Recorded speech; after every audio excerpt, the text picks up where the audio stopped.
Hey guys, how's it going? Comparing here. Today I want to do a video where I talk about all the different card types, creature types, the tribes of Hearthstone, and comparing them so we can see on one end, what kind of is working, what isn't, and the value and the cost, more importantly, of that little tag. How expensive is it to be a mech? How about a beast? And there's a lot of fun stuff that I kind of realized. I looked into this a little bit because, I talked about how mechs are just so much better than dragons, and yesterday I played some Murlocs, and each of these creature types has its own strength, and of course, with strength you have a little bit of weakness as well. So, in the general sense, I think some of these are a little bit worse than others. You have Murlocs, which have like ridiculously powerful synergy cards. In my opinion, Murloc tribe is like completely reliant on just a few cards. Beasts, well, they basically suck except if you're a hunter. Yes, you have like Druid of Fang, but that doesn't really count because it's not really that great, and Druids don't really have anything else. But it's just kind of like a class-centered tribe. And then you have the dragons, which we all know too well didn't really impress many people when they were released in the most recent Blackrock Mountain expansion. And we have the pirates. Pirates seem to be one of those things that's like C tier. It's certainly not the best. It's not even really second best, but it's, you can make some kind of pirate deck and stuff, but it mostly seems that most of the pirates are just like very polarized on whether you have a weapon or not. And I'll talk about that in a second. And mechs, of course, the dominant tribe, as you guys know very well, they just have like ridiculous cards. They have like the most powerful neutrals, and they have just totally insane class cards. This is something that some people maybe haven't really talked about in a very good comparative way, but we're going to do that here. So first we want to compare, because all 5 tribes of Hearthstone so far, there's no more tribes right now, but all 5 have like their standard 2-drop, and with comparing them, we can kind of see the cost. So Murlocs and beasts seems to be the most expensive tribe. Like, to be a beast costs part of the card. Like, you have like a 2-drop like, oh, I don't know, Knife Juggler. And then you have a 2-drop like Puddle Stomper. And people use Puddle Stomper in Murloc decks. So it's not a bad card if you're playing a Murloc deck. Obviously, if you're not playing a Murloc deck, it sucks ass. But, you guys can see that because it's a Murloc, it's priced into the card. So that's kind of what I want to realize here. And the price to be a Murloc seems to be just about the same as the price to be a neutral beast. You got the River Croc, you have the Raptor as well, but we'll just use the River Croc. And then the level above, we have the dragons. We have the 2-drop dragon, of course, the Fairy Dragon. Fairy Dragon is a pretty good card. 3/2 for 2, decent stats, and you have the can't be targeted ability. It's hard to weigh this in, but, when you compare Fairy Dragon to Puddle Stomper, there's obviously one card that's better than the other if you're not playing tribes, and that's obviously the Fairy Dragon. And then you have the best 2, in my opinion, the best just individual cards. You have the Pirates, you have the Bloodsail Raid, is actually a few 2-drops, you have the Ship's Cannon as well, and the mechs have the Mech Warper. And all these cards are like absolutely nuts. If you compare any of them to River Croc, you'll find out just how shitty beasts really are. You have River Croc, which is a 2/3 that does nothing, and then you have a bunch of other 2/3s that do not just something, but something great, something excellent. So yeah, it's not really too fair on that end. So if you look at these, Murlocs are equal to beasts in terms of price value, which is kind of the poor end. The dragons are in the middle, and you guys may not like to believe it, but it seems to me that pirates are roughly equivalent. Obviously, mechs win, but I don't think it's that big of a deal. Really, the main thing that I realized when analyzing all little tribes is that all the tribes except mechs really suffer because they just don't have enough cards. So, like, pirates are great. Even Murlocs are really good. Dragons specifically, and beasts, if you're not playing a hunter, they would all be a lot better if they just had more of them that didn't suck. Mechs, just way more mechs. Obviously, GVG tried to push the mech thing, and it worked for a few classes, but I think this is one of the most important factors to why mech is the dominant tribe these days. If we look at just some of the most powerful cards, the most interesting cards of each of them, the Merlocks have the 1-drop, the Tide Caller, which can get pretty insane. This card used to be a lot better like a year ago, when people didn't play super sticky minions, when people didn't actually play 1-drops. You'd have a Tide Caller, which would sometimes trade for like a 3-drop, because like a year ago when people played Hearthstone, they didn't play much in the way of 1-drops. They often didn't even play much in the way of 2-drops. It used to be kind of like a mid-range type of game. And that's changed considerably. But the other cards really illustrate the strength of Murlocs. The strength of Murlocs really comes down from the following 3 cards. You have the Cold Light Seer, and if you look at the Cold Light Seer, the value is just absolutely crazy. Even if it just hits one other Murloc, it's better than a 3-mana 2/5, which is pretty damn good. If it's 2 other Murlocs, it's just off the charts, right? It's better than if it was 2/5 because the creature that you give the 2 health to is a different one, and that one may have been played the previous turn, so 2 of that health is kind of charge, and it lets you trade up. So the trade up charge effect is better than just having the health on the card itself.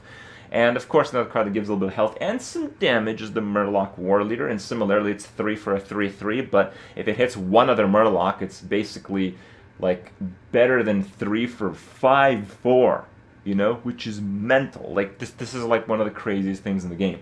And of course, this is why Murlocs are somewhat expensive, because the strength of them comes from very few, very ridiculous synergistic cards. And another one you have, of course, Old Murkeye. So once you're done zerging the piss out of your opponent, you can finish him off with a gigantic charge creature, which comes at a pretty nice discount of about 4 mana most of the time. So that's kind of how Murlocs operate. I feel if Murlocs just had a few more slightly better early game cards than they do, I think they might actually dominate. So maybe it's good that they don't. Beasts, most of the stuff is just hunter stuff. Obviously, Kill Command is totally bonkers. Yes, you need a beast, but like compare Kill Command to like Shadow Bolt. Who are you kidding, man? Like Kill Command just blows everything away in terms of like 3 mana cost damage dealing cards. Then you have Houndmaster. Houndmaster is 4 for a 4/3, but if it hits a beast, it's 4 for like 6/5, but Taunt is usually worth 1 stat point, so it's like 4 for a 6/6, and partly with charge. Yeah, it doesn't take much to realize how insane Houndmaster really is, especially in a class that capitalizes off of early game tempo to such an insane degree.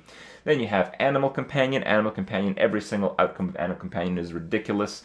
At worst, you have like Leok, which is excellent in some cases less than excellent, but even in those less than excellent cases, it's still quite good. And of course, the Druids have the Druid of the Fang. So yeah, 5 mana 7/7 is pretty good. It's not really like absolutely nuts in terms of constructed, because Big Game Hunter will always be a thing unless that card goes away somehow. So yeah, you get it. Hunters do really well with beasts just because of their hunter cards.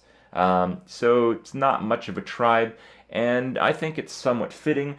If you're going to have cards that do nothing, you might as well have them neutral cards. You might as well have them work in some very special case with a few specific classes like Hunter and maybe Druid. So I think that system is okay. Dragons, recently mostly introduced with Blackrock Mountain, really haven't gained much with Blackrock Mountain. The big dragons are still just like the Azure Drake, the Twilight Drake. Just overall really high value cards from the start of Hearthstone. People like playing these. I think Volcanic Drake is a pretty interesting one. Obviously dragons have like really big 9 mana cost, get BGH'd and lose the game type of card. Most cases that's an option, but I don't think it's a very good one, so I don't really want to talk about that. Really, dragons suffer because Hearthstone is Hearthstone. Hearthstone's a game where early game aggression, tempo, and sometimes mid-range are the dominant factors. The control in the late game is just irrelevant. So because of that, dragons are mostly irrelevant. There are a decent number of dragons, but there's not a decent number of early game dragons, so it doesn't really work, and that's somewhat understandable because they want dragons to feel epic, but it's kind of disappointing when you make an expansion based on dragons. It doesn't really turn out so well, huh? They do have some powerful cards. They have, again, the Volcanic Drake is pretty cool. I like the effect. It's kind of an early game thing, but because there's no other early game dragons, you can't really make it into a dragon tribal kind of deck. It doesn't really work too well. And of course, you have the Blackwing Corruptor. You know, most of the good dragon cards are ones that, you know, kind of work with dragons, the holding a dragon effect, and this is probably the best one. Black Corruptor is pretty good, but as you'll see, it's not really as good as some of the other tools the other creature types have. For pirates, I did say pirates are some of the most insane ones, and I do think that's true. Like if you look at ship's cannon is like absolutely insane. You know, if they actually had more good pirates, it'd be totally crazy. Other good pirates, of course, Bloodsail Raider, as I mentioned. Sometimes if you have like a 4-attack weapon, this drops down as a 2 mana 6/3. It's pretty good, pretty good.